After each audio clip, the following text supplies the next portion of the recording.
The opinions expressed in the video you are about to see are solely those of BoatTEST.com and its test captain.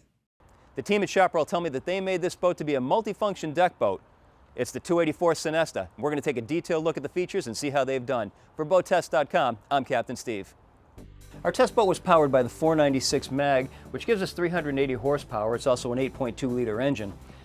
Top end will be a mag HO for 430 horsepower.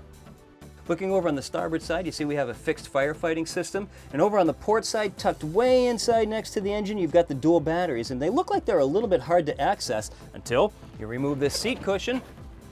And now you have easy access to the batteries. And you can also see the water tank. I like to see that the hatch is electrically actuated, and there's also a gas assist strut that will help support the electric lift. Now there are a couple of distinguishing features on the swim platform. For starters, a reboarding ladder inside its own hatch. Notice the gas assist strut supporting it and the beefy latch holding it closed. Just above the remote for the stereo, your water fill and the first of two showers. Notice the stainless steel hose. The 284 Sunesta also has fuel fills on both sides of the boat, so you don't have to worry about which side the fuel duct's going to end up on. And while we're at anchor, nice aft-facing rumble seat to watch the kids swimming off the stern. And by pushing a button at the helm, the seat electrically lays flat, and once it's flat, the head lifts up to form a chaise lounge. Moving into the cockpit, L-shaped seating with storage underneath. And point of fact, this is actually the deepest storage that I have seen. Notice the channel going all the way around to direct water away from the compartment, and you've also got dedicated storage for your cockpit table. Now I'm noticing a subwoofer mounted to the side of this panel, but I'm not seeing the inside of the speaker. It's mounted into its own panel. Over to the starboard side of the cockpit, entertainment center, convenient grab handle, basin for keeping stuff in. There's an option for replacing this with an electric grill, stainless steel sink, and instead of just a J-hook faucet, this one has a removable spigot that you can stretch right out, clean down the deck, clean off yourself, also with a stainless steel hose. Underneath, a pull-out tray holding a 54-quart carry-on cooler, and your wastebasket conveniently located right behind. Sole storage doesn't usually impress me, but this one has some distinguishing features. Notice the latch is mounted onto a stainless steel base. It's lockable. Opening it up, when I was operating the boat, I didn't hear any rattling, and that's because there's a rubber gasket all the way lining the bottom of the hatch. Recessed channel all the way around to direct water into the drain, which drains overboard.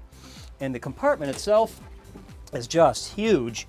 Going way forward, you can keep just about anything in here, and again, it's lockable. Here we have the optional Chaparral premium bucket seats. Some of the features: stainless steel grab handle in back, a lumbar support, a flip-up bolster that goes back far enough so that when you're sitting in it, you're still supported by the lumbar support, and when the boat starts bouncing around the waves, you're not going to bounce down off of the bolster. And I very much like that I don't have to reach under the seat and fumble around looking for levers to move the seat fore and aft or rotate it. You've got handles right on the outside for rotating, and on the other, sliding fore and aft. As if the stainless steel latch wasn't enough, there's a separate safety latch holding the door closed to the head. Inside the head, a porta potty is standard. Here we have a porcelain vacuum flush head with a 6-gallon holding tank. Nice finished veneer over to the side, a covered toilet paper holder, stainless steel sink, and an opening port light for ventilation. Chaparral has a very nicely laid out helm. Dual gauges multifunction over on the right-hand side. The gauges are nitrogen filled, so they're not going to be fog resistant, they're fog proof. Moving map display right in the center of the panel. 2 rows of rocker switches over to either side of the panel, and they're dual LEDs, so not only can you see what the function of the switch is, but also when it is activated. Wood panel for mounting the switches. Again, a stereo remote control, not a hockey puck type, just mounted onto the panel. This one has a dedicated position in wood with 6 coats of clear coat. The trim tab controls are a little bit out of sight, and they have the optional lighted LED position indicators. I forgot that the trim tabs were even on the boat because I didn't even need them. Being the fair-skinned redhead around Boat Test, I really appreciate the huge arch with the canopy on top. LED lights cycle through 3 different colors: white, blue, and red. You not only have to give Chaparral high marks for the cool looks of this tower, but for the construction as well. It's all aluminum, powder-coated white, And at the aft end is a wakeboard attachment tow point. Notice the all-around nav light up on top so you don't have another light to stow.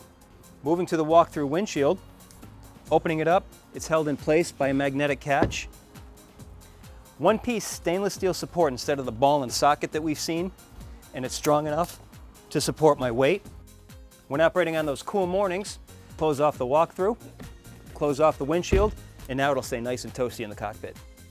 I really have to appreciate when you close off the walk-through, you're not looking at a big open space here. Inside the storage compartment, plenty of room, and notice it's also lockable. And here is a recessed area for your stereo. The bow, very roomy and comfortable seating. While facing forward, you can have a table right here, give you plenty of room for gathering, but wouldn't it be nice if this seat was just a little bit wider with the 9-foot beam that this boat has? Chaparral thought of that, and by just pushing a button, it slides out and suddenly becomes a double wide seat. Now where this really comes into play is when you have the table in position. Now I've got seating for 4 at the table, and even with the seat in the extended position, notice I still have walk-through for getting into the cockpit and to the bow. Nice forward-facing lounger, no single grab handle here, full-length wraparound stainless steel rail, pop-up armrest. Now bow seating always has storage underneath, but in the forward part, an insulated cooler, and notice it's molded in, not just a drop-in cooler, self-draining.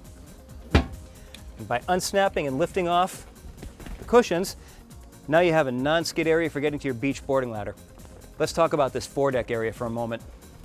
To the port side, another shower head, stainless steel hose, a 4-step beach boarding ladder with a handle at the top.